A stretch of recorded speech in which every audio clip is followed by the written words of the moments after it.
বাংলাদেশের যে border guard তারা মাটির ঢিবিকে ঢাল বানিয়ে লুকিয়ে রয়েছে। আমরা ছোট থেকে বাংকার দেখে দেখে অভ্যস্ত।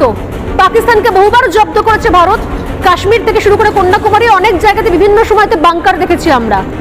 বড় বড় বস্তাকে সামনে রেখে অন্য রকমের বাংকার হয়, মাটির ঢিবির বাংকার জীবনে দেখিনি কখনো। এরা নাকি দেশকে রক্ষা করবে, এরা নাকি ইটের বদলে ইট ছুট। মানে কতটা মূর্খ হলে আর্মি ট্রেনিংকে নিয়ে তারা এইভাবে উপহাস করে, এভাবে ফাইজলামি করে। মানে কতটা মূর্খ হইলে আর্মি ট্রেনিং সম্পর্কে কিছু জানেই না।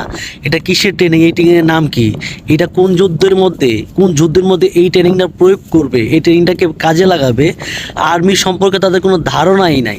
কতটা মূর্খ হইলে একটা নিউজ পড়ে একটা মহিলা, একটা শিক্ষিত মহিলা হওয়ার কথা, এরকম মানে গোবর খাওয়ার মুদ খাওয়া লোকগুলা, মানে এদের মধ্যে কি থাকতে পারে? হ্যাঁ, তো আর্মি ট্রেনিং সম্বন্ধে তাদের কোনো অভিজ্ঞতাই নাই, কোনো এক্সপিরিয়েন্সই নাই। চিন্তা করা যায় কি মূর্খের মতো কথাবার্তা চেয়েছি। তবে তবে এদের মতো গোবর খাওয়া মানুষ কীভাবে বুঝবে বাংলাদেশের পাওয়ারটা কোথায় লুকিয়ে আছে, বাংলাদেশের কতটুকু পাওয়ার, কতটুকু শক্তি, এটা বোঝার ক্ষমতা কিভাবে তারা বুঝবে বলেন?